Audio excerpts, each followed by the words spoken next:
Hi, everybody. My name is Kim Porter. Sorry about that. I'm the Executive Director of Be a Part of the Conversation. Thank you so much for being with us. And thank you very much to our community partner, the School District of Springfield Township. It's great to be back with you all. Thank you so much for joining us this evening. You're going to hear in a little bit from our special guest, Michael Blanche. I'll tell you more about him in just a moment.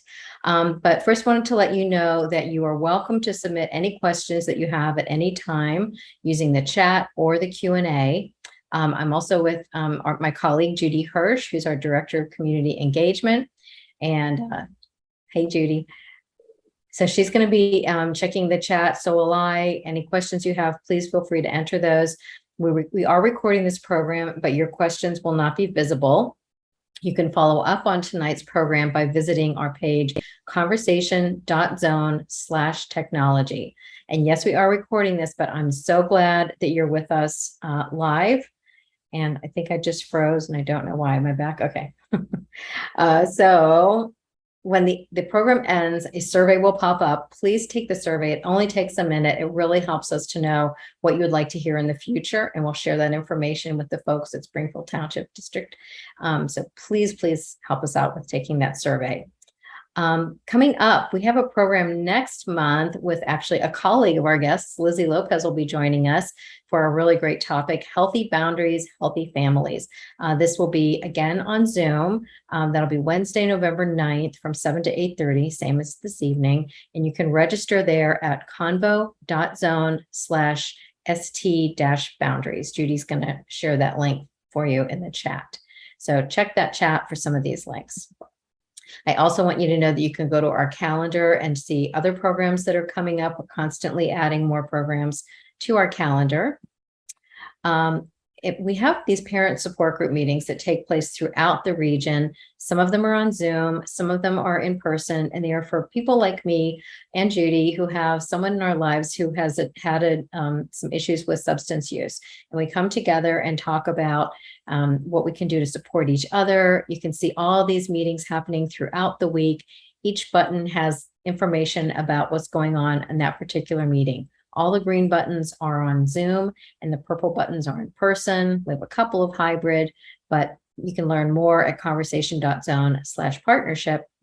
And I also want to let you know that we have a really great course that we're running for family members who are absolutely struggling with a loved one who has a substance use disorder. It's called the Family Recovery Course. It's a 3-part course, maximum of 12 participants. It is free to attend. We especially hope to have members of the Montgomery County and Chester County communities because we're thankful to be funded by those counties. So you can check out more about Family Recovery Course at conversation.zone/FRC.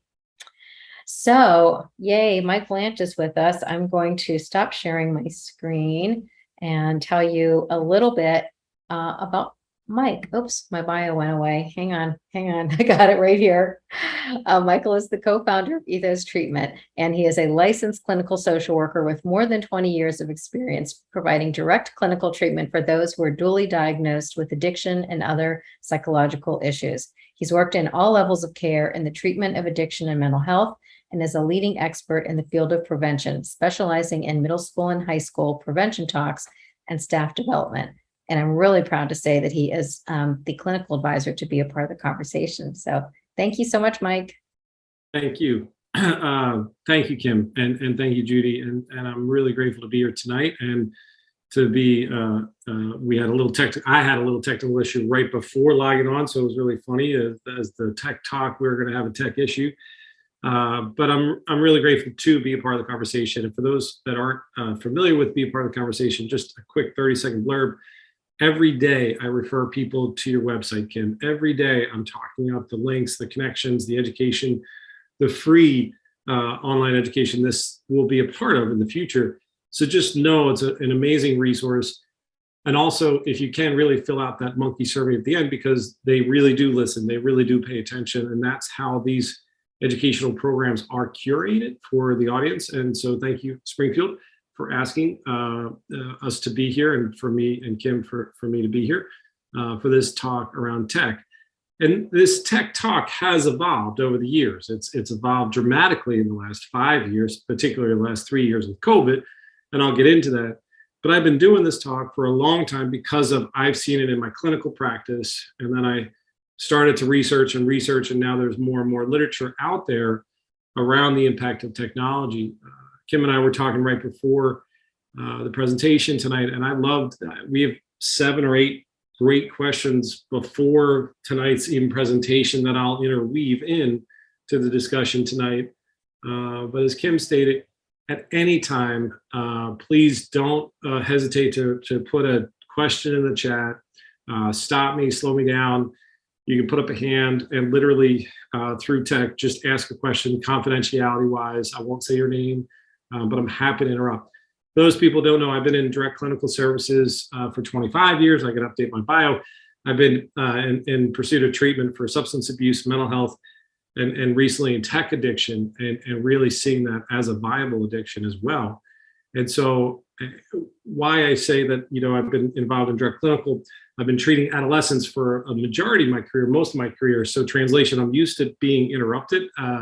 As a therapist, I just get used to being interrupted every single day. So, and I'm also cautious around how we start this technology talk, because how many people are saying, well, it's in our lives, it's in our worlds. How do we kind of live with it? How do we navigate it? The train's already left the station. It's in our world. It's in our lives. And there's a lot of things that have changed, as I said, since I started this talk, but there's a lot of core family parenting pieces that'll never change. And so I know Kim has heard this piece from me before, and Judy as well, that there's so many core parenting pieces that I don't want parents to get lost in the branches of all these symptoms. I need you to know that tonight, part of my goal, part of my mission tonight is to be grounded in this really complex topic called technology and tech life balance, and how do we achieve it. I think I might integrate I think I might update the topic to be tech life integration and how we integrate it in our lives as opposed to balance, because I think a balance is somewhere, it's a moving target. It's always, we always have to define balance of where we are any given day, and every day is going to be better than others, and to be easy on ourselves as parents in navigating this process. But one of my first starting points, which will not change though, is I do mention this in passing. Like, I was raised at a time that, my family thought that rock and roll music was going to make me do drugs and alcohol, or the boob tube was going to make me not intelligent. And so I start by talking about the term fuddy-duddyism. It's a clinical term I want everybody to make sure they're aware of. And how we frame, and part of my mission tonight is to educate families and parents to hear how to talk to your kids about it, so you're not just seen as, oh, mom, dad, oh, you have no idea what you're talking about, or, oh, mom and dad, you're just saying that because of blah, blah, blah. You know what I mean? So you have to know, like, I want to avoid saying that technology is the enemy. It's in our lives. It's how we talk about it, how we work with it, how we integrate it in our worlds. Why is it a problem? And so first part of my talk tonight will be on what is the problem and where is the problem lie. And when I say, like, the desensitization culture, when we're in a conversation and when I'm talking tonight, I'm going to stop sharing for a second. When I'm speaking tonight, I'm looking at a screen. I'm just looking at a screen, but I also see Kim and Judy paying attention to me. And when I would give this presentation live, I would see people's eyes looking at me and paying attention, hopefully. When I have that nonverbal communication, even a simple nod of Kim, I feel good about, knowing that I'm somebody's listening out there, right? And when I'm in a communicative state, in nonverbal state, 87% of communication is nonverbal. The tonality of what I say, how I say things, how I present, my posturing, my standing, if I'm open and receptive to a conversation, if I'm leaning in and saying what's going on. But what is lost in technology, what are the biggest things that are lost in the desensitization, is we're not seeing people's responses, we're not seeing people's reactions. And so many of us are getting lost in translation and lost in text, and seeing it and hearing it and feeling it in a way that wasn't intended. So many of our folks, so many of the couples and so many of the kids that I treat are lost in translation because they misinterpret a text from a parent, from a loved one, when you, the parent, might be reaching out and texting your kid saying, hey, how are you? I'm just worried about you. The kid feels like a, hey, grilling, where are you? I'm worried about you kind of tonality when you're just concerned. And so when it comes to voice text or FaceTime is a great one. I'll talk about why FaceTime is such a great intervention as opposed to texting, so that people can see each other. You could see each other's concern. You could hear each other's concern. Even when I'm starting tonight, you see the sincerity of what I'm trying to present. And so how much of that is lost in the desensitization of culture? It can, but we got to look out for it. Language and terms, body language, foul language. I am going to talk about video game and the impact of gaming. And if you want to hear some foul language, how many of you have ever listened to your kids while they're playing a PlayStation 3? Or how many of you listen to the latest game? Listen to them, how they interact, how they talk to each other. And again, what they get exposed to, the violence in video gaming, multimedia. How many of your kids are on their laptops, on their phones while watching Netflix on the big screen, and they think they can multitask and have a conversation with you at the same time. And again, being downloaded so many multiple streams of information at the same time, you can't digest. You just can't digest everything that's coming at us today. How we digest, how we slow down, how we pause is a really big deal. Lack of developmental conversational pieces, where I mean that is this idea that snippets and headlines and just one-liners gets lost, and we fixate on that and not the real context of when it comes to adolescent development, family dynamics, and family culture. We're getting lost to a quick one-liner and missing so many other parts of the equation of development. And the other big thing when it comes to kids is image management, even in males, pornography, the over exposure of sexualization of our youth, and how many of our youth are getting exposed to body image and thinking that what they see in pornography is sex, and what their first exposure to sexual relations is pornography. And that's where they have this expectation, men and women thinking that that's what it is. If you want to see a really interesting snippet on that, there's this A24 show called Euphoria. Euphoria is a really, I don't recommend it for everybody. It's not a family show that I'm recommending everybody sit down and watch. But one of the first seasons, there was this scene, a sequence of a adolescent couple having sex.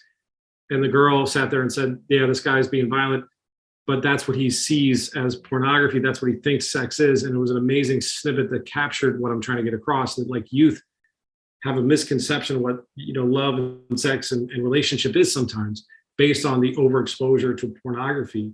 And again, it used to be when I first started giving this talk, and this is where I'm going to date myself. I used to give a talk with Kim in Bucks County, and we talk about how, you need to have a shared computer in a room.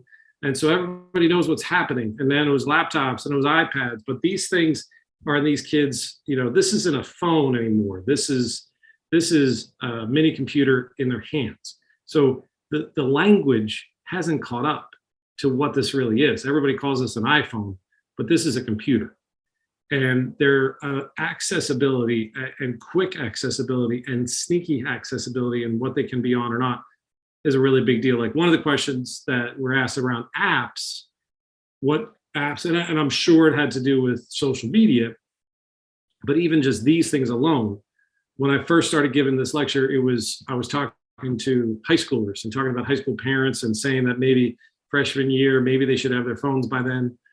And then it was then it was eighth grade, and then it was seventh grade, then it was sixth grade, then it was fifth grade centers, and fourth grade, third grade. In all sincerity, it really depends on the family. I'm not telling any parent to get a kid a cell phone, a digital device, a computer that has full access in fifth grade. But I am saying kids are having it in fifth grade. And I don't know if it's the best accessibility. I don't know if it's the best time.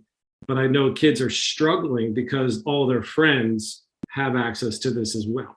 And can they keep up with their friends? And mom, you don't understand, everybody has it and everybody's got it. And so you have to ask other parents and talk to other network, and parents need to talk to other parents about what's happening on their devices. And we're not, we're as a generation, as a whole society, we're not talking about it. So I can't stress enough. One of the simple questions was what age? Really depends on the kid, depends on their development, depends on their developmental needs, depends on other behavior issues. So if a kid has got great grades, doing really well, involved in sports, has a good outlet, and can leave a device and not even think about it and be like, yeah, thanks, I got it, but I don't really on it. Versus if a kid is obsessed, has no other outlets, has no other image, has no other sense of self, has a lack of identity, because this is one other way, one other venue that kids are seeking identity, seeking a sense of self through the use of technology. And so again, it's potentially good. It's potentially a good way to connect, but it is a variable that we don't know. And so having a conversation, not being afraid to really talk with your kids about it, that's the biggest deal around when is a good time, how long should they have it for, when they should have it for, and I'll get into that in a little bit. The other big question, how much has this had as an impact of mental health? Absolutely, technology has had an impact on mental health. Our mental health epidemic underneath the pandemic, underneath COVID, has been real, has been happening a long time before COVID. COVID has highlighted the significance of the mental health issues, exacerbated some of the mental health issues because of isolation, disconnection, and now anxiety coming back to the classroom, anxiety coming back to school. There's a lot of school refusal happening in the schoolrooms in all the counties, in the 5 counties. Ethos, as Kim said, I'm the clinical director of one of the founders of. We're in all 5 counties now, and every county is reporting that adolescent school refusal is up this year. So the anxiety about going to school, the anxiety about connection, isolation, we're in a major mental health crisis right now.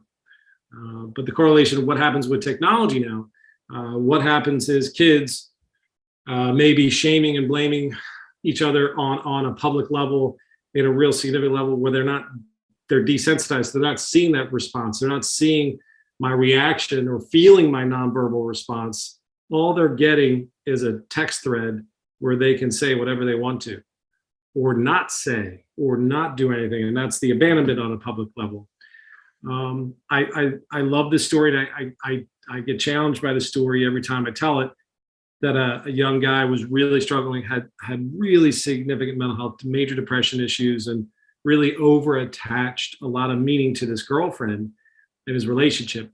And the girlfriend got in trouble and got the phone taken away as one of the consequences.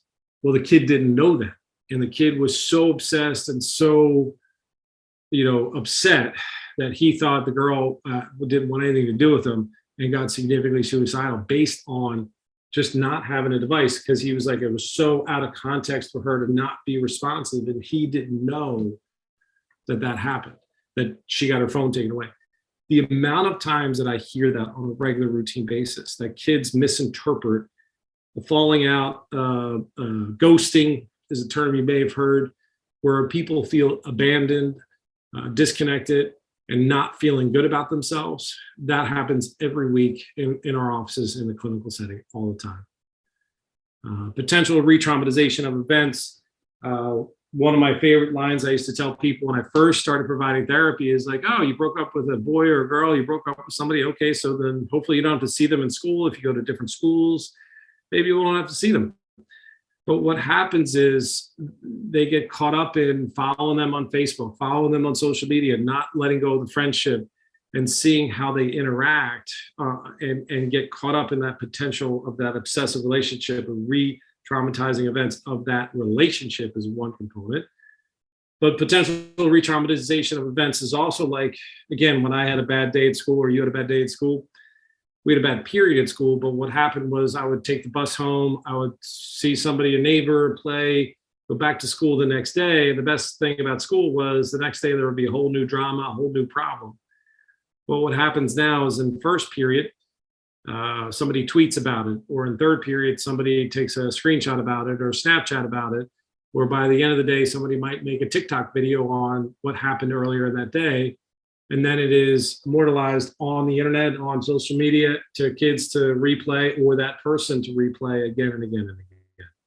And that's where the re-traumatization of events, and people get fixated on one event. And that's, somebody had a question like, is there any correlation with certain apps?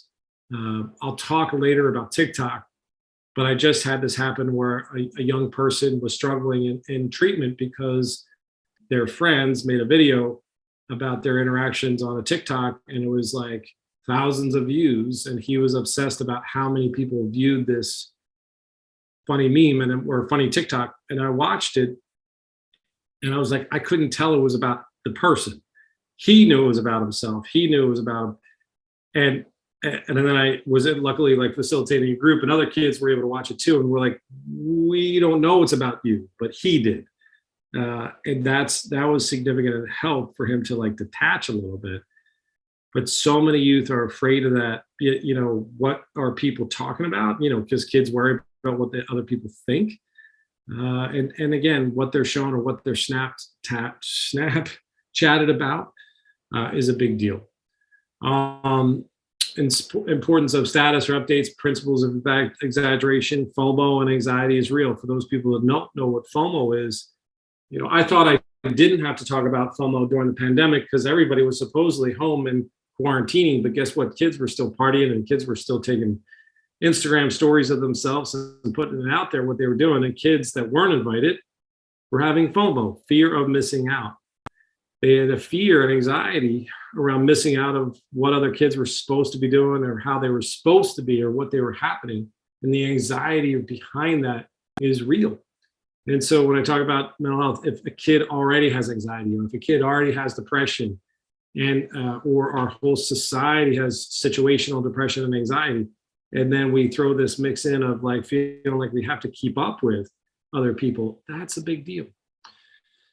So I'll come back to a FOMO story later. When it comes to substance abuse, and a lot of what we treat, the internet is potentially the new drug dealer in the respect of accessibility, medications without prescriptions, how to find sites on affordability, YouTube videos on how to, WebMD sites on medications, blog sites, Reddit, threads. I don't know how many times I have to explain to young adults or adolescents, Reddit is not WebMD. Reddit is not a viable way to get information. Facebook is probably not the best news agency either. But when it comes to, you know, we were just talking about a podcaster that just came out, the Huberman Lab. This guy researches, has actual PhDs from actual universities on a discussion, has links to his own research that he's done, versus a Reddit discussion on something. That's where it really gets out of place. Somebody wrote a question, and I'll backtrack in a second, but the idea of blog sites without any uncensored information and anonymity, just downloading stuff, that's a big deal as well.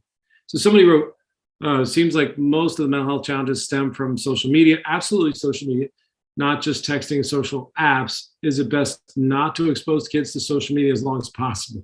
It's a great question. And I'm going to say, depending on the age of the kid, I'm going to say it's not just with social media, though.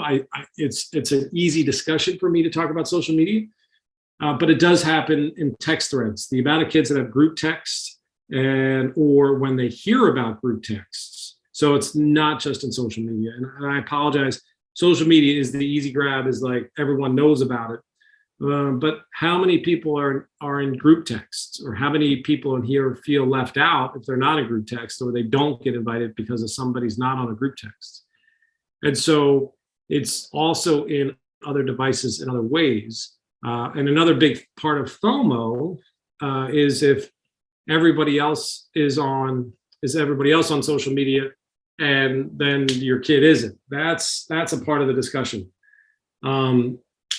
So if or when, and I'll just answer this question, if or when a kid is ready for social media, is more about A, their development, B, get a sense of the other kids. My experience, what I've seen is like 7th grade, 8th grade is typically when kids are really on it and really when they start it. Would I rather them wait till high school? Absolutely. But kids are on it in 5th grade and 6th grade. And would I rather them have, and you to have as a parent, if they're in 5th or 6th grade, absolutely 7th grade, password so that you can see it, so you can see the type of communication, so you can have some understanding. Basically, the younger the kid is, the more access that you have, and the older the kid, the more kind of tethers you have based on their trust, based on how you're developing that trust. Does that answer the question?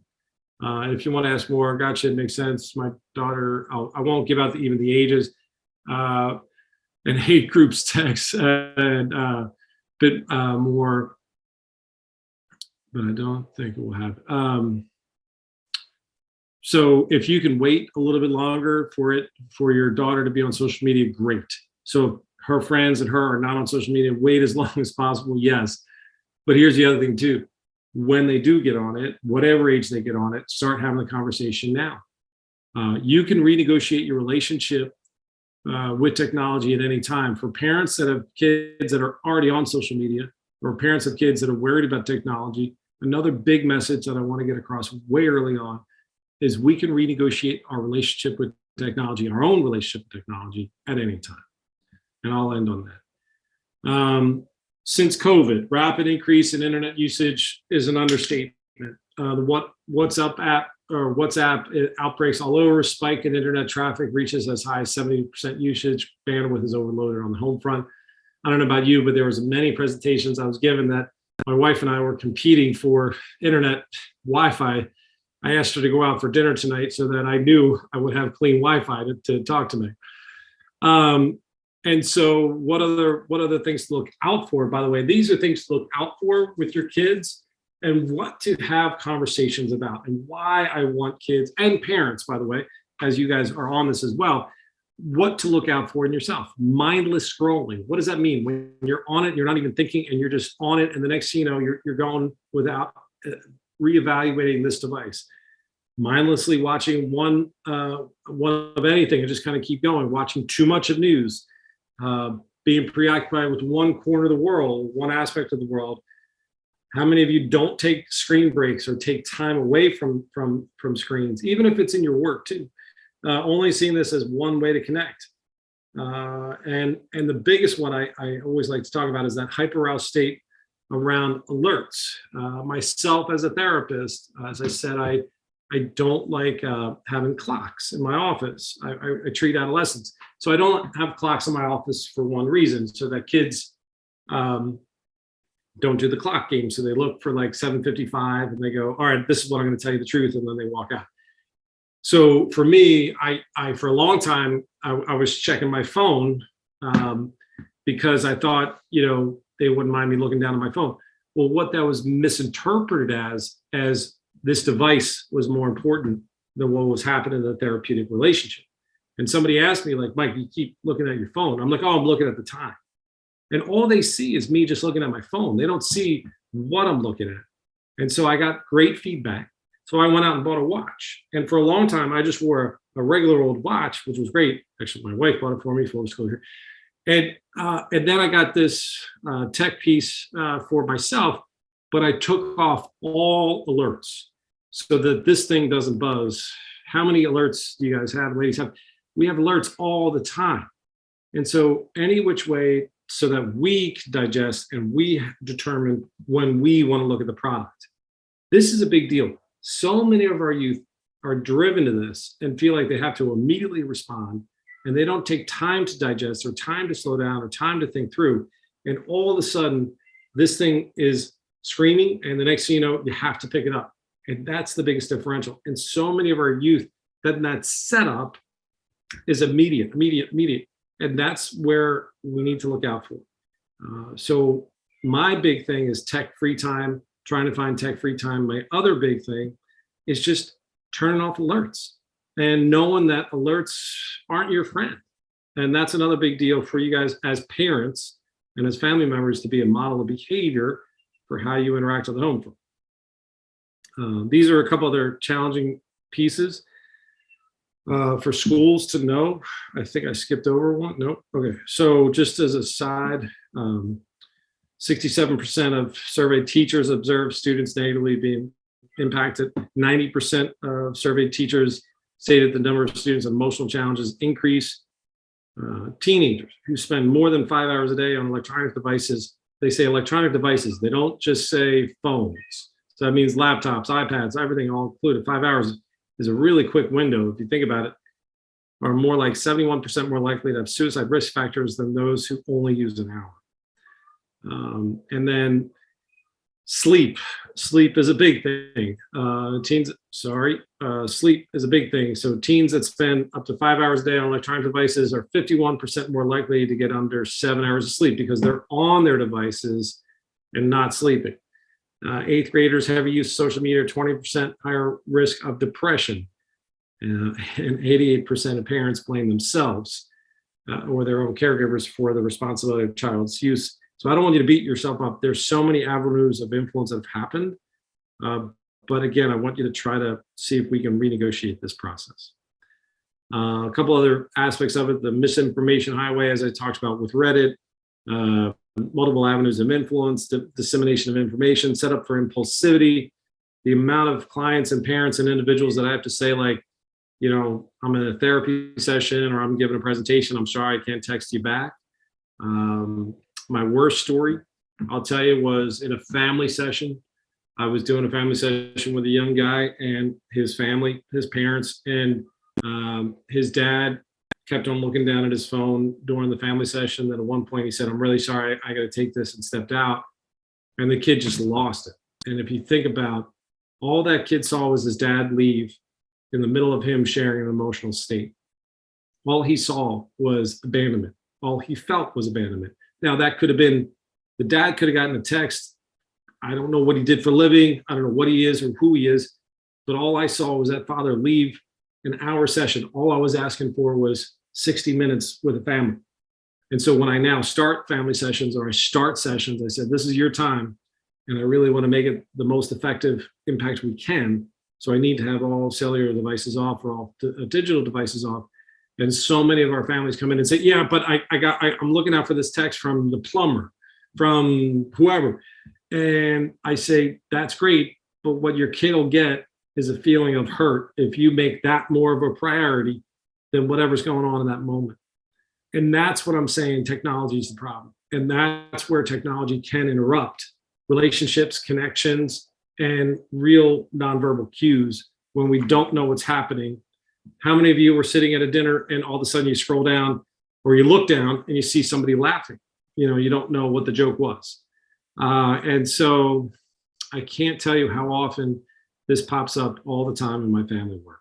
So when it comes back to why is technology part of the problem, the misinformation highway I talked about, loss of nonverbal communication, nonverbal skills I talked about. And again, this world is swirling and so many people wanted updates on which apps to look out for. And I promise I'll get into that in a little bit. But let me ask people honestly this, you know, is this what your family table looks like? Is this what your family dinner table looks like? Is this what our modern families are looking like?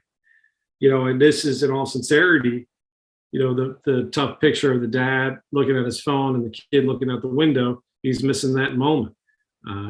Or the mom or the dad, whatever is going on. They could be it could be a very important work thing. It could be a very important life thing, but the kids don't know that and they're not connecting. And so there's this natural, healthy, appropriate drug that is really helpful for development. It's released in the brain when you look at someone's eyes. When I'm looking at a screen, you can see me, I'm looking at a screen. But when I'm really looking at a person and I see their nonverbal person back, when I look at my dog's eyes, when I look at a cat's eyes, when I look at anybody, when I look at my son's eyes, I can see that nonverbal back, and that there's this natural drug called oxytocin. Oxytocin is a huge drug that helps with development, it helps with connection, and it helps with decreasing stress and anxiety. And that's lost when we're just looking at a screen, and that's lost when we're just looking at a text thread. And so I can't present enough how the importance of not losing that in our culture and not losing that as a part of our family system. And so when a dad or a mom or somebody in our lives are staring at a screen and not looking at each other, those moments are lost. And so are we fatiguing after 3 years of COVID? Yeah. Are we shut down a lot of times? Yep. But we have to change and we have to pivot. And we have to know that these things are a part of our lives. They are. They are a huge part of our lives. But it's how we're going to integrate with them, how we're going to exist with them. And a change in strategy without a change in vision. The reason why I talk about that is when I talk about solutions, when I get into talking about how technology can be helpful and how technology is not the enemy, it's how we work with it. There are a lot of classic parenting elements that I don't want everybody to forget. I want parents to remember those boundaries. I want parents to remember communication. I want parents to remember and reflect on how to have healthy settings around boundaries. P.S. Sidebar note, Lizzie Lopez, amazing presenter, is going to talk in a couple weeks in November for boundaries. She nails it on that. She did a great job for us at a parent support group meeting not long ago. That's, I think, part of the reason why I grabbed her, Kim. But she does a great job. And that's the thing where this conversation tonight is a beginning of the conversation. This conversation tonight, I want you to go back to your families. I want you to bring it home to your kids. I want you to bring it to your community, because again, we get to renegotiate these things. Just because technology is taken off under the world, under our seats, under our noses, we can stop and we can renegotiate our relationship with this. And it starts with ourselves. It starts with who we are as parents. And when I talk about parent interventions in a little bit, you're going to hear me. The toughest intervention I'm going to tell you is you want to get your kid off the phone. You got to watch your own relationship with technology and how you want to model that relationship with technology. So as we pivot, as we grow, as we develop, we have to look at why and things, now what, and now how are we going to deal with this thing called technology. Reclaiming your relationship, your own relationship with technology. What does that really mean? It means there's a great app on your device that shows you how much you're on your phone. I love Sunday mornings, 10 a.m. or whatever time it is. For me, it's Sunday mornings. Apple texts me or it gives me a notification that, you're down on your cell phone 7% from last week. And I was all excited when I saw that on Sunday morning, truth. And I look at that and then I evaluate and I take time every week and I look at my own consumption of this product because of certain work, certain weeks or travel, certain work, certain weeks. I'm on devices a lot more. I kind of factor that. But when it comes to social media or when it comes to device time, am I using this thing? Am I accurately really kind of integrating this, or am I mindless scrolling? And mindless scrolling is a big thing that happens for a lot of us. So we have to be really respectful, mindful of like what we're consuming, how we're consuming it. And so taking an inventory, really taking an inventory and really, really evaluating what you're seeing as your own relationship with technology is really important. How you connect with your device, how you work with your technology, and again, how you guys as a family. I'm going to educate more about the products specifically and some of the apps specifically a little bit, and raising your conscientious consumption of the technology. When I do prevention talks around substance abuse, mental health, it's just all I want you to be is an accurate consumer of what you're buying into, this product that has a lot of identifiable, trackable information about you. Everybody remember this channel called YouTube. Everybody knows this Google great product called YouTube. The New York Times did a great 8-part series on this, what I'm about to say, and they did a great research on it called The Rabbit Hole.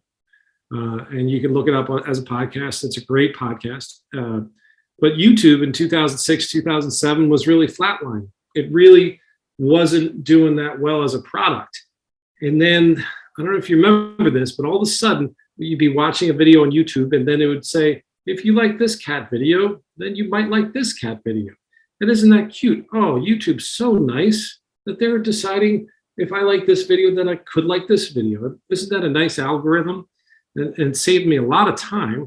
So, wow, all of a sudden, I found my YouTube. I was watching one stupid cat video after another. Now, granted, I wasn't cat videos, but like, the truth is, like, this thing took off, and this algorithm they spent a lot of money on, and they thought this was going to be a great thing because guess what? They saw usage take off.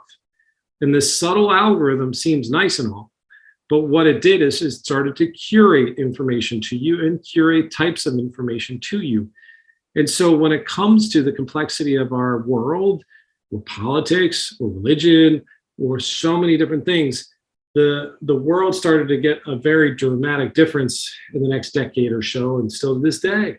And so what's your YouTube channel versus somebody else's YouTube channel?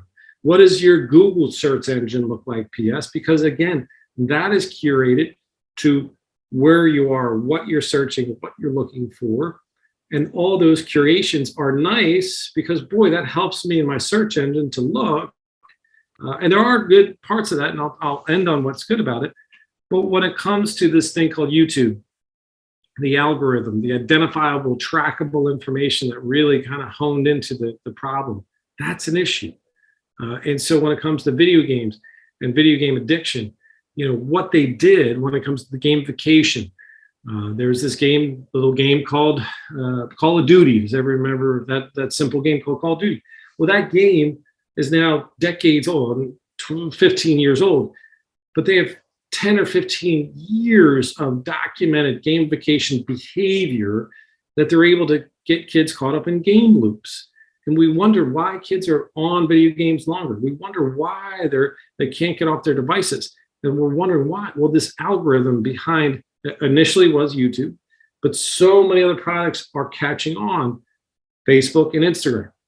Instagram came out with their own whistleblower about 3 years ago from a body image and female perspective. This woman came out and talked about how they had research. Instagram had research to show that the body image issues and what women are attracted to and downloading was affecting body image and how self-esteem and self-worth. They knew this for years, but they didn't do anything about it because they're a company, they're a for-profit company that wanted to sell you a product. And these are identifiable, trackable information to this day is still being used. Did you ever wonder why? I'm not a cook, I'm not a chef, I've never cooked in my life. And one year my sisters thought it'd be cute that they bought me one of those pot things. I can't even say it. So years ago during Christmas, my sister got me this nice pot thing. It was really popular at the time. Kim, what was it? Do you know? Okay. Got me air fryer, like an air fryer?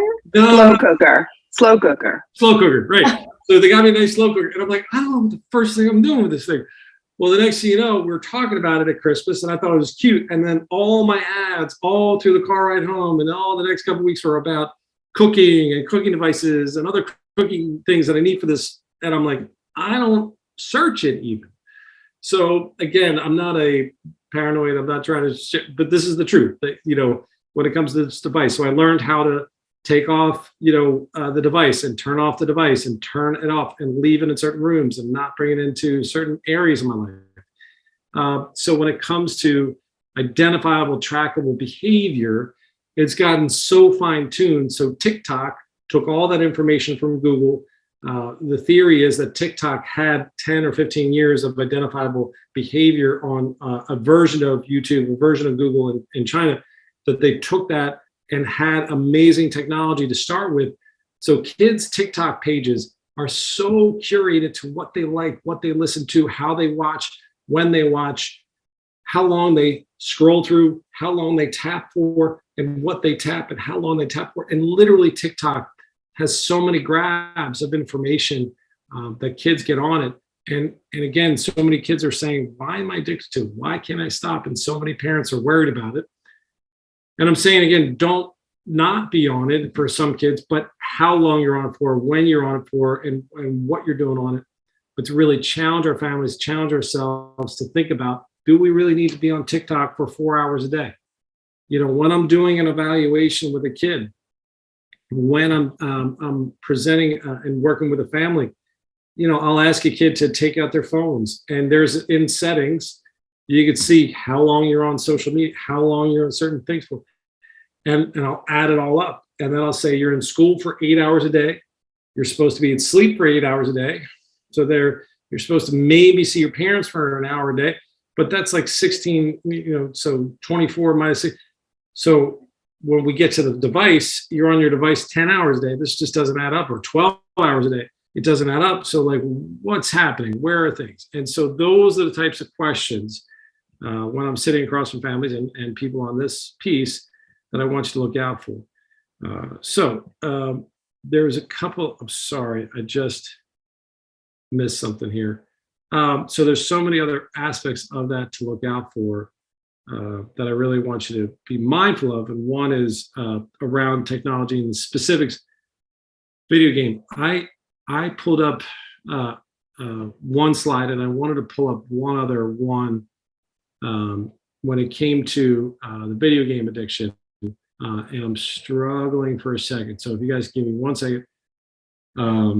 So this video game industry is an $85.86 billion in 2021 versus in 2012, it was 20 billion. So do you understand the differential even in, 9 years? How much money has into this video game world? 51% of the mobile are on mobile devices. That means on their phones. That's a game changer, literally in the last 5 to 7 years, versus PC games, which were like 100% when they first started, and console games are only 24%. So you have to know, like, this world has jumped to this. And the first one was Fortnite. Do you have an idea? Fortnite was this free game that, you could play for free. You could still play for free, Fortnite. But in its first year, once you get to a certain level, you want to play a certain way, you have to pay to play. Well, guess what? They made 1.8 B with $1 billion in their first year being free. So versus Pac-Man in 1982, how many people remember Pac-Man? They sold 7 million total.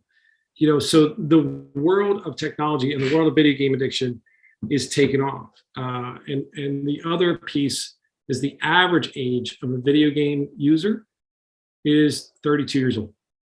So when it comes to the technology and how video game addiction has taken off, it's unreal on how individuals have no idea. This other last one I just wanted to show about substance abuse, and I just can't say it without the image, and that's why I wanted to take a second. I apologize. I just want to do this real quick. This scared me when I saw it, and then this, I realized 90% of teens are initially exposed to pictures of peers drinking or using drugs on social media before the age of 15. And again, the minimization, the normalization of how kids think about partying in high school or what they think, because no kids are posting pictures of themselves of making healthy decisions. No kids are posting images of how they felt about themselves walking home at 2 a.m. No kids are posting pictures of making healthy decisions and staying home and studying and eating frozen yogurt with their parents. They're usually picturing and posting pictures that are perfect images. So when I talk about the intervention of educating the family and how we need to educate our families, that is what I'm talking about, of educating the complexity of it, really having real conversations about it and talking through it. So communication, talking through this and having accurate conversations around the complexity of it. Listening to your kids. Why are they bought into it? Why are they listening to it? That's a huge piece as well. I'm trying to read the questions while talking. I'm gonna pause for a second. But listening to kids and listening to how they have a relationship with it is a great intervention. So what I'm trained in is what's called motivational interviewing. A lot of my background is trained in motivational interviewing. And that's by using kids or using their own life patterns, their own life goals, and really kind of challenging them to think about, are their actions matching their behavior? Are their goals matching their actions, their behaviors? Like they say they want to go to college, what are they doing with the grades to go to college?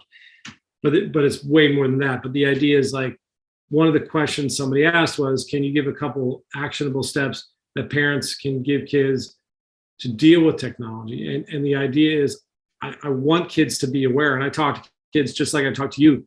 I want kids to be aware of how much money's behind it, what identifiable, trackable information is behind it, and think about the kids. Kids don't like being told what to do. Kids want to rebel against the system, and guess what? Here's the system. It's called technology. So I want kids to not fall suit of this thing called technology and challenge themselves and challenge their thinking and challenge their approach by evaluating their friends online, evaluating how long and what they're doing, and really talking about and challenging themselves because again, where are they putting themselves into, and what friends are they getting them to? Learning emotional regulation skills as opposed to using that as a way to kind of deal. One of these stories I always go to is this idea of like Starbucks Nation, even pre-COVID or post-COVID.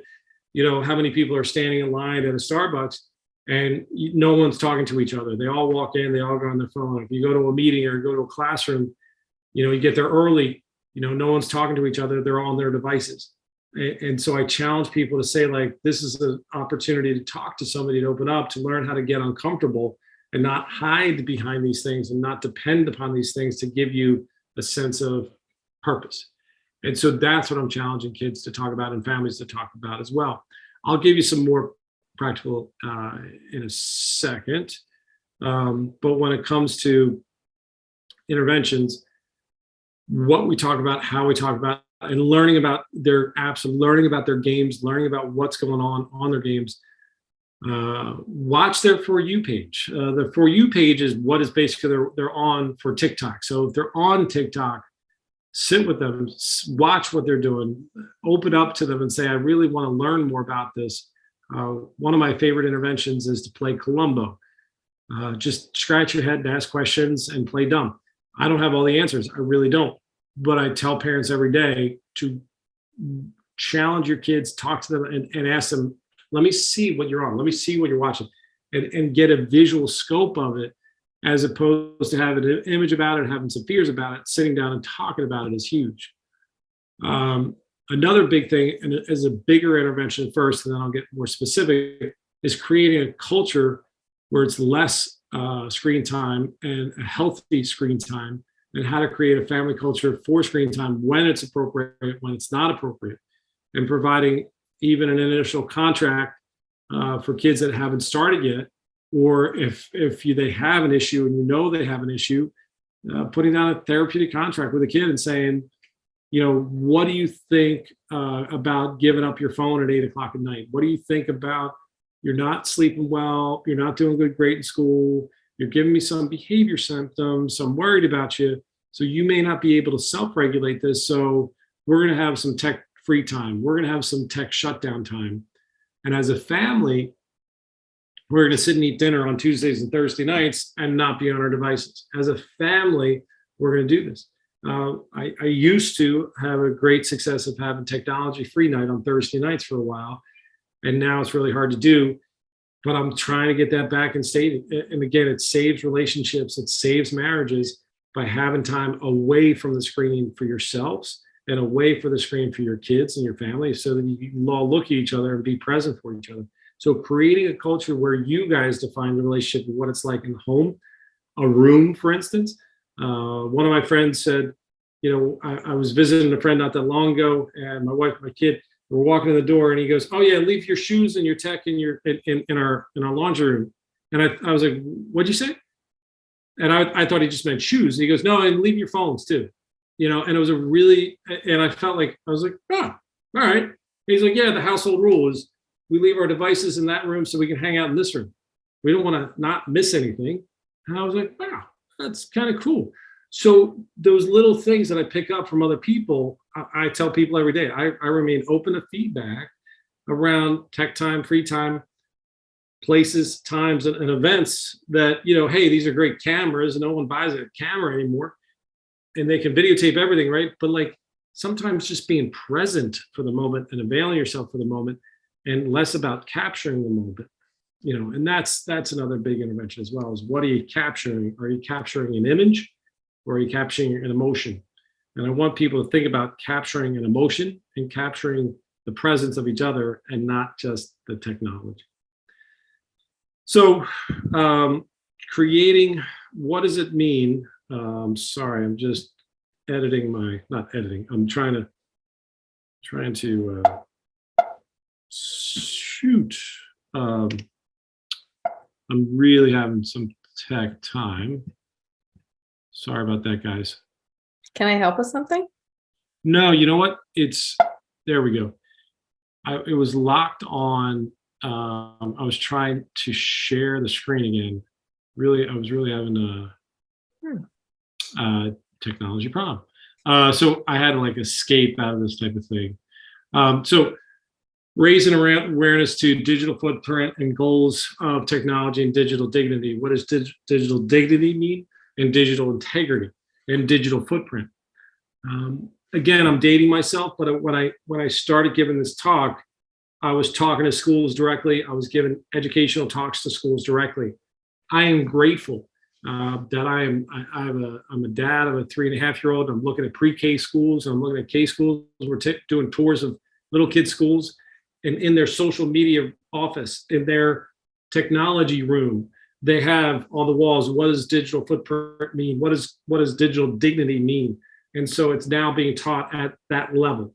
When I first started giving these talks, high schools weren't talking about it. So when I tell you that elite schools and grade schools and high schools, kids are talking about it. Kids are realizing what digital footprint means. What does digital dignity mean? Because a lot of times, high schools, private high schools, particularly, I work with a lot of private high schools, will say, admissions offices at universities will look at your digital footprint. Some might, in all sincerity. The truth is, if you're applying for a loan or a grant or a scholarship, absolutely. The truth is, if you're on a team, the coach will, but not a lot of admissions people will. The truth is, a lot of other parents will. So the biggest problem at any university is not the admissions process. It's other parents.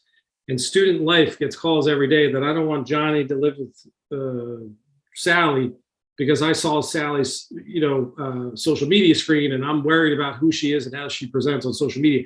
A lot of times the biggest culprit is other parents looking at other kids and thinking things out of context and thinking things out of perspective and taking images out of context.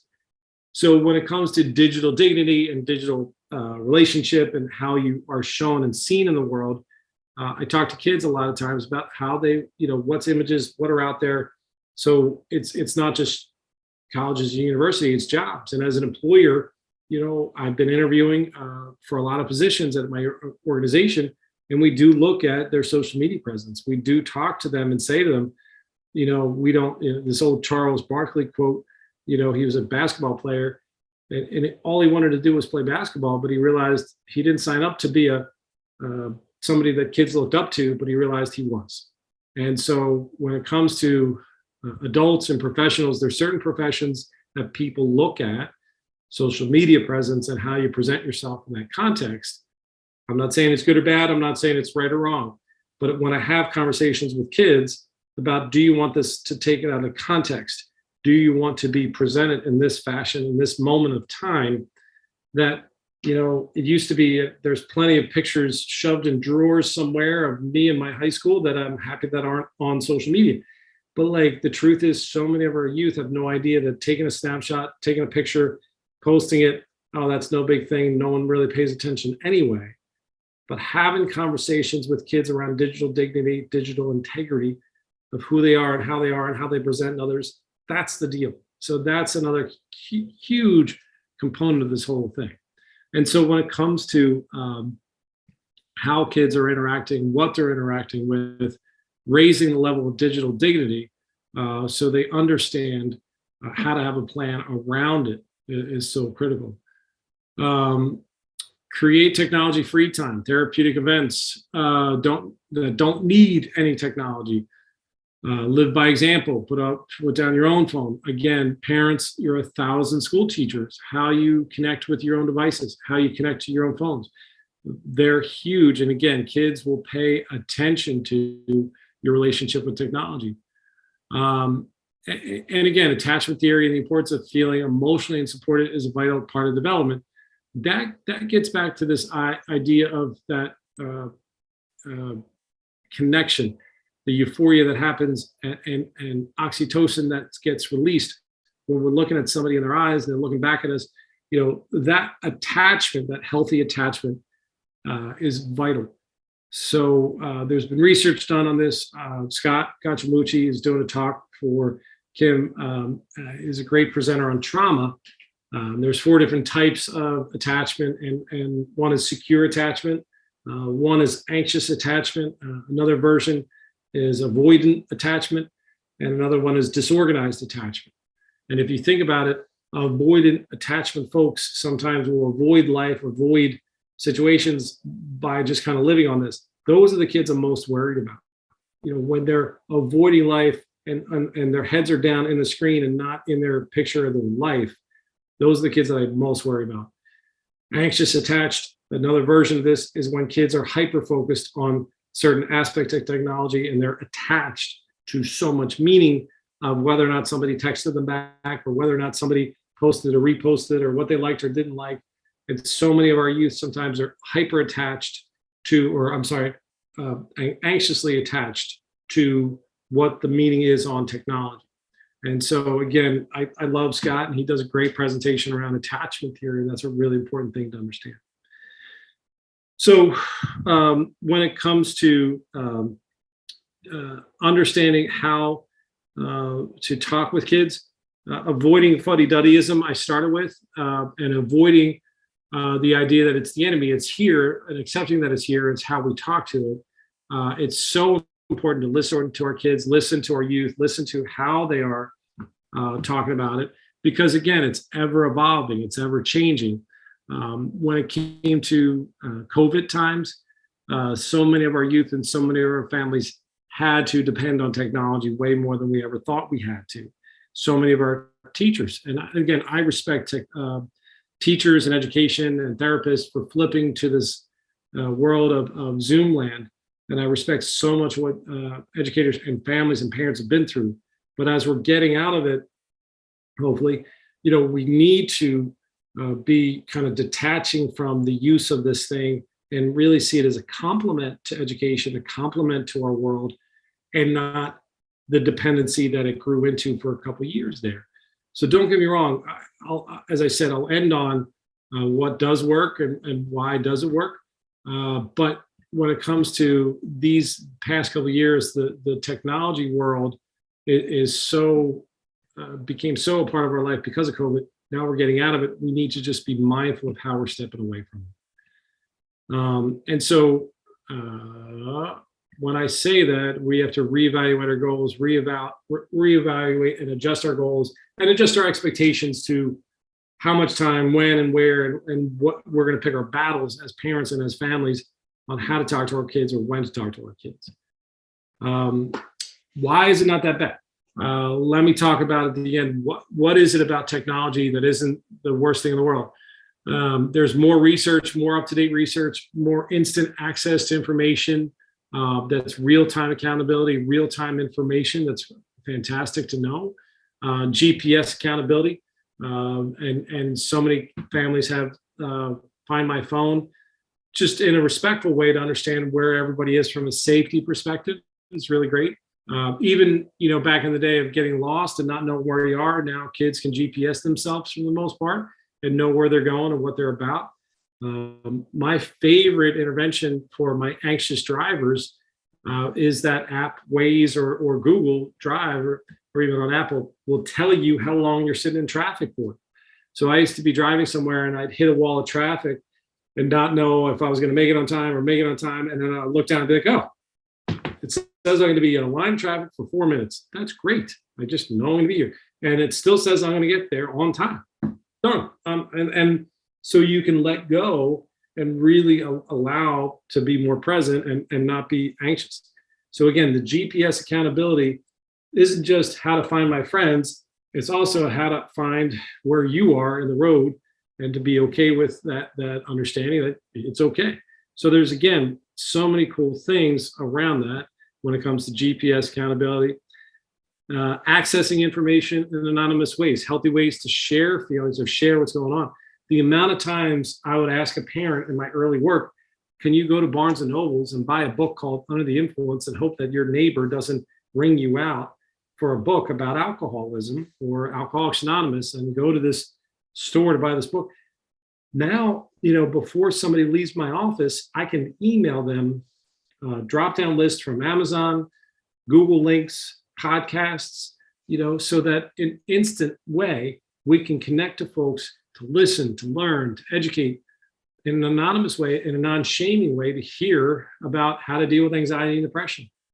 One of my favorite recent stories with telehealth, with the dawn of telehealth, is so many of our youth and so many of our kids couldn't access care, couldn't access getting to treatment because they lived in the middle of Wyoming, or they lived in the middle of the state of Pennsylvania, and they have to drive 2 hours.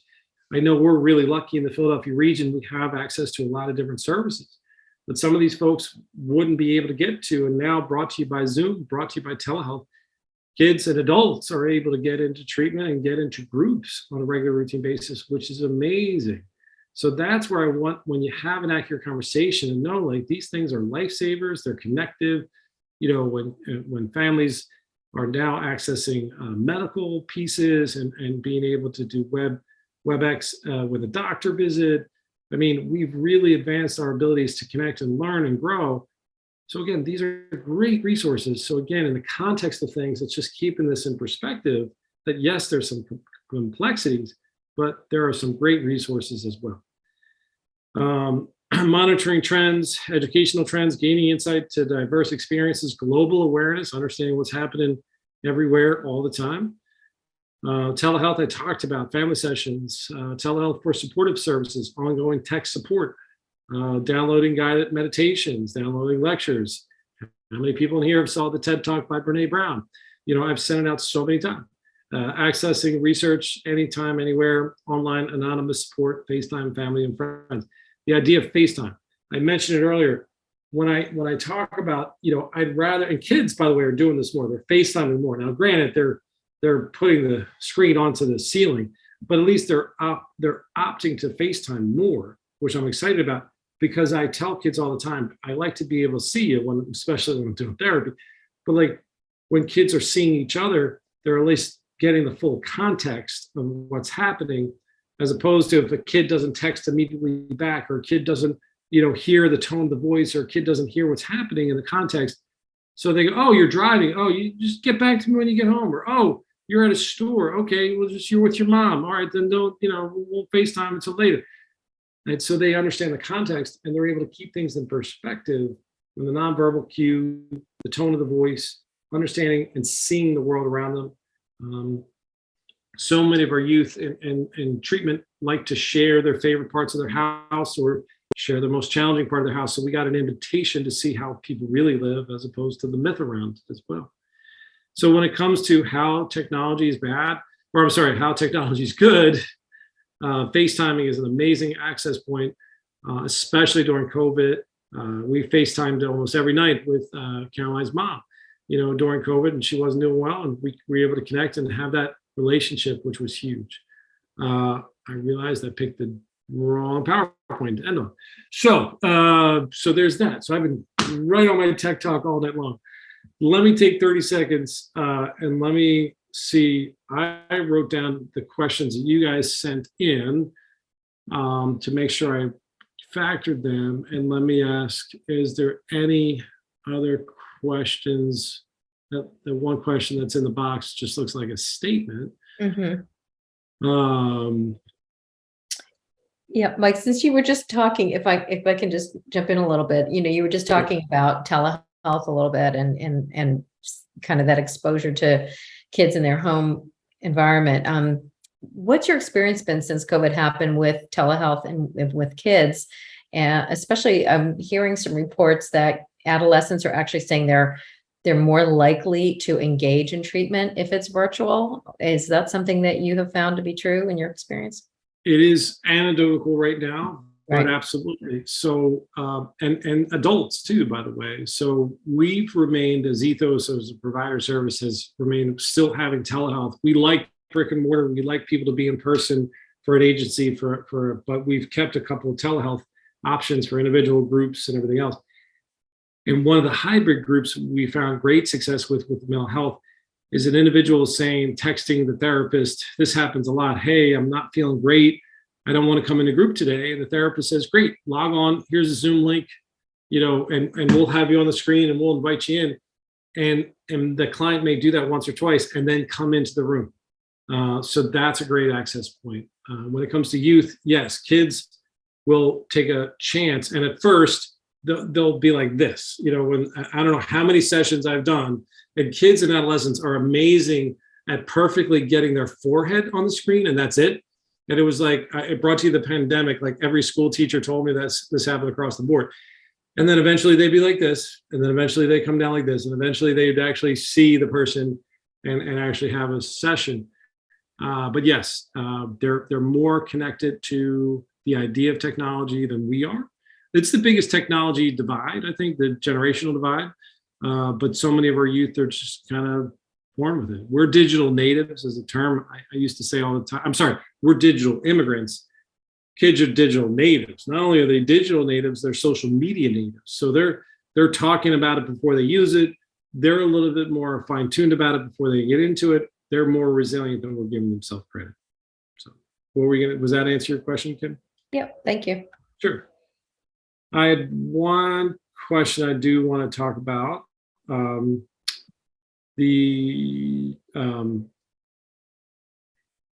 much of a problem are with internet social media when kids use them to play together for video games or social media? If they're playing together, that's one thing. If they're in a group and you kind of know that they're playing together, it's a great way to connect. I don't know how many of our youth that I talk with that when I ask them about video game connection, when I ask them about what they're doing on the video games, they are excited to tell me like, 8 p.m. on Thursday nights, we all play with my friends. Or Monday nights, they might all play a certain game at a certain time. That's different than just mindlessly playing or jumping on and staying all night. So that's actually an okay thing. And so the other question that somebody had to around giving permission around social media, if we restrict it or ban it from them, actually does it hurt them or be abnormal? I'm a big fan of limiting to see how kids do with a limited approach of saying you could be on your device for 4 hours a day or 2 hours a day, but if they really can't regulate, they really can't do it for a period of time. And I'm very direct with kids, and I'll try to tell parents to be as direct as you can to say like, we're going to take away your phone for 3 days. We're going to take away your device for 2 days. And here's your device. Text your friends and tell them that you're not available for the next 2 days, that you're not going to be able to be responsive. And we're taking this away in 30 seconds or whatever it is. And then be direct, be clear about the beginning and middle and end. And then when they get it back, they're allowed it for a period of time. And then see if they can self-regulate with 2 hours, 3 hours, that kind of thing. That's a much better approach than getting in a power play and trying to commit yourself as a parent to say, you're never allowed on your phone again. You're never allowed to play on that social media. I don't ever want you touching that at all. It sets you up because when you break down that boundary, then what other boundaries are you going to break down? So try to be incremental, realistic in your boundary, because you might need a kid to have a phone to text when they get home or when they do certain things. So limited exposure, limited time, and realistic. So. Great question just came in. Kids' schoolwork is on iPads and online now. Does the 5-hour number outside of schoolwork? Yes. So that's where they were considering all the school usage as well. And again, in school, out of school, kids are on their devices so much during the school day too. I think five hours is less than 5 hours is ideal. The truth is kids are on it more often than not, around 5 to 7 hours a day. When it gets to be 7 and beyond, that's when I get really critical. That's when I really worry. So 5 hours about schoolwork and everything else, I hear. So do you think that kids realize how long they're on social media? I've heard somebody, might have been you, it might have been Jean Twenge in her book, I'm not sure, that if you actually ask your child, like, how long do you think you should be on your technology, not for schoolwork, but for fun? And yep. What is their response? Is it usually under what they usually want or engaged? Or 100%. Or they also think that all their friends are on it for way more too. So they'll underscore their self and they'll have blinders on and say like, oh, I'm only on it for like 35 minutes. And the amount of times before this would actually tell us, because sometimes this is accurate, by looking at the settings, so many kids would be like, oh, I'm only on it for half an hour. I'm like, self-reporting is not the best. But then now that we're able to see Tuesdays at 7 p.m. to 9 p.m., they're on their device most times. That's a really good information to talk through. And if you could see a pattern of every Tuesday night or every Friday night or certain nights of the week, that's the thing to look out for as well. But to have a conversation around it. And then all their friends are on it way more than they are. Is that accurate? I don't think so. So, Right. yeah. One of the pieces that I talk about, and I'm giving a talk with Harry Levant, is my new therapist that works with gambling addiction. And we're doing a talk this winter because what's the difference between somebody scrolling through this mindlessly on Instagram or certain social media feeds versus scrolling in a gambling? Neurologically speaking, nothing. And so the setup for gambling, and there's a correlation between technology addiction and gambling addiction, is so acute. And with it being legal in the state of Pennsylvania and being pervasive in social media and pervasive in the media, you can't watch a sports game without them talking about the spread today and what that infuses in kids' minds that are watching the games that's set up for gambling. So that's another part I didn't get to tonight. I appreciate you allowing me to bring that up at the end. So. Yeah, and it kind of speaks to a little bit. Well, I appreciated this question that asked, what's the rate of comorbidity and tech dependence and substance disorders? Yeah. No, and I think that also because we do talk a lot about behavioral addictions, process addictions, gambling and gaming, and I think there is that. Can it be a handoff? Can it be that? And there's slaying the dragon and there's petting the dragon. Technology we have to pet that dragon, right? Just like food and shopping and relationships and sex. So do you want to talk about that a little bit? 100%. Thank you for bringing that other question. I was trying to read the other questions, but that idea of it is a setup for a process addiction technology. And what it does is hardwiring the brain for looking for that instant feeling, that instant result, that instant feel good. And don't you love being able to look up, like when you're in an argument and what year did this happen? Well, I'll look it up online. And it's a great instant result. But with kids and adolescents, that instant result or instant text message and that text alert that I was talking about earlier, that feeling, that anxiety, if we don't respond to it, that is pushing and highlighting some anxiousness and some mental health correlation, as I described earlier. But it's also a setup to try to self-medicate it by addressing it immediately, by then jumping at the device, by self-soothing with this device. And these devices are self-soothing. And that's the other critical thing that I worry about at this stage of development, are kids jumping to these devices to self-soothe, self-regulate. And that's another question to think about when you're talking to your kids about it. So thank you for bringing up that question. There was one other one that I thought I didn't get to. I don't want to tell you specifics, but I can tell you the roughly speaking, what is the rate of comorbidity? 87% of young adults that have a substance abuse issue have a mental health issue. So the comorbidity of substance abuse and mental health, substance use disorder and mental health is so significant. When it comes to technology, I'm just seeing it as a part of it. And so many of our youth, especially young adults that struggle with these devices, I want to say roughly 60, 70%. One of my favorite things about kids going to, and I'll end on this story.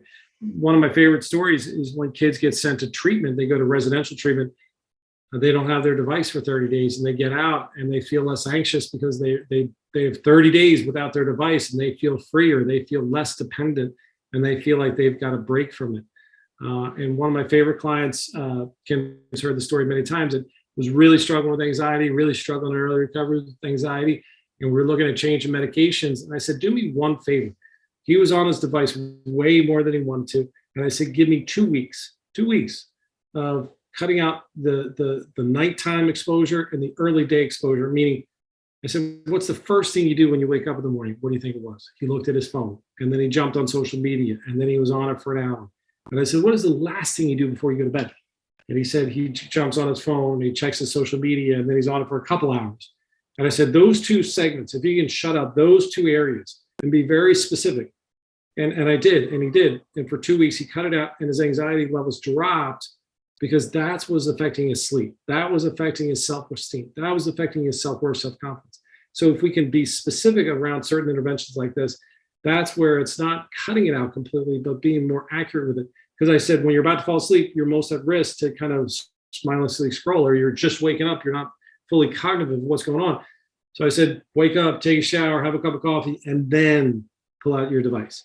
And then you go to work or go to school or go to whatever. But don't try to manage it when you're half asleep.